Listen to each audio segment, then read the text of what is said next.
You've probably seen my previous videos on how to dry lavender and Achillea, otherwise known as yarrow, but have you ever tried to dry Stachys, the lamb's ears? Hello and welcome. Now, if you love all things flower arranging with a little bit of crafting thrown in too, and quite a lot of charity shop shopping, I would love it if you would consider subscribing to my channel. All you need to do is tap the button marked subscribe, and that means next time you open the YouTube app on your phone, your tablet or your computer, one of my videos will be waiting for you. One sunny day back in the middle of September, I decided to have a go at seeing whether I could preserve some Stachys lamb's ears. They have this lovely soft velvety texture, and quite often they are used in modern contemporary flower arranging work by being pinned to round balls or perhaps even glued to picture frames. They have a lovely textural quality. As this is just an experiment, I haven't gone overboard, and I've probably picked about 20 of the leaves, and you can see up close just how beautiful they are. A little bit of light veining at the back and that lovely lush velvety quality to the front. Drying these leaves couldn't be easier.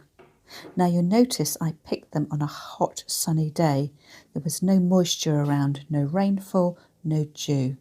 And what I'm going to do is to place them on this cooling rack, the type of rack you use to cool your cakes when they've come out of the oven.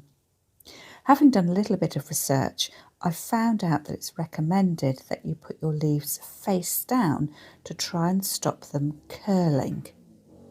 So what I'm going to do when I finish laying out the leaves is leave one upright to see whether that makes a difference in the way that the leaves dry. So I've chosen a cooling rack because it means the air can circulate all the way around and there's going to be no risk that the leaves are going to go mouldy. And as I touch each leaf and lie it flat, I'm just checking that there aren't any nibblings, any insect holes. I want my leaves to be preserved in perfect condition.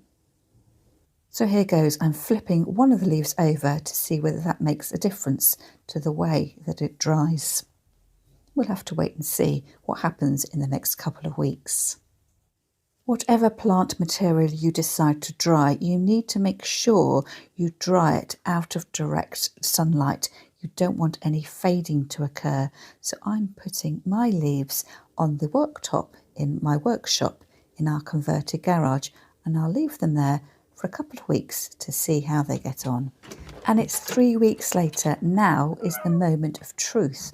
I have popped in and looked at the leaves from time to time, and they have started to crinkle up a little bit. So let's have a good old look at them and see whether this has worked. Now, I can't quite remember when I first picked this Stachys from the garden. It's got to be at least 3 weeks ago. It's still kept its velvety appearance.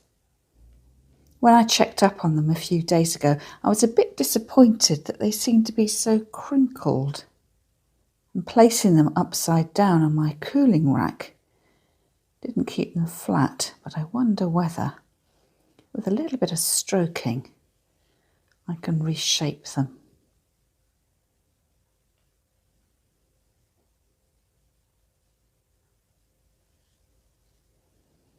Now, what advice would I give my future self? I think I would probably try and dry my Stachys slightly earlier in the year.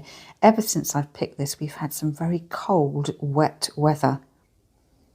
So the temperature in my garage has dropped quite a bit. And perhaps if I'd picked these in the height of summer, they would have dried much faster. I did keep one of my leaves turned the other way around, so I could see whether that made a difference. But over time, I've moved the tray and everything's jumped around a bit, and I can't tell which was which. But I think probably it might make sense putting them on the tray upside down.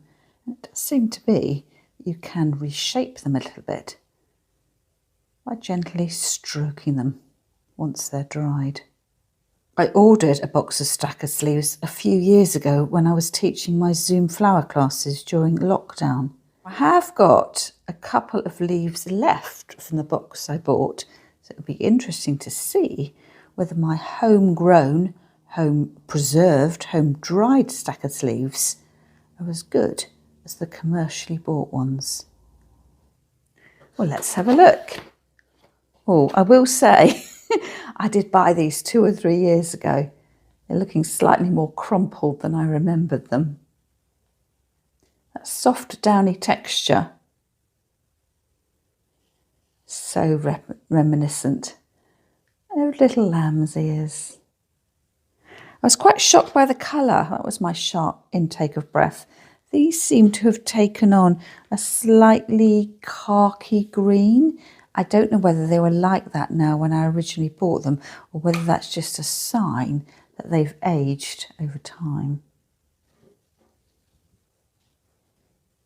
Can you tell the difference? These are the ones that I bought online a couple of years ago, and these are my homegrown, air-dried Stachys leaves. I think that was a job well done.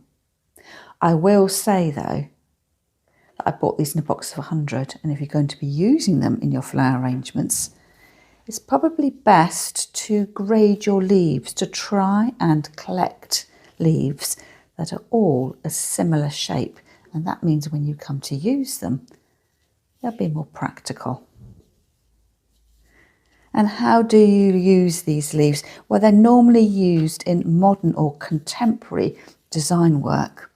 They would either be pinned onto shapes, perhaps around balls, or even glued onto picture frames, just to add an extra dimension in terms of texture and appearance. So I shall pack these away and think about how I'm going to use them in the future. You can definitely tell, I think, which were mine and which are the ones I bought online, although I think I may prefer mine with that soft grey-green colour. And I like the way that mine don't have these indentations in it. Perhaps it's just a different variety of leaves to start with though. Let me know in the comments whether you think this has been a success or a fail, and whether you're going to try and do it. And if you are, make sure you pick your leaves when they're nice and dry, so ideally when the sun is shining and any hint of moisture from frost or rain has dried off.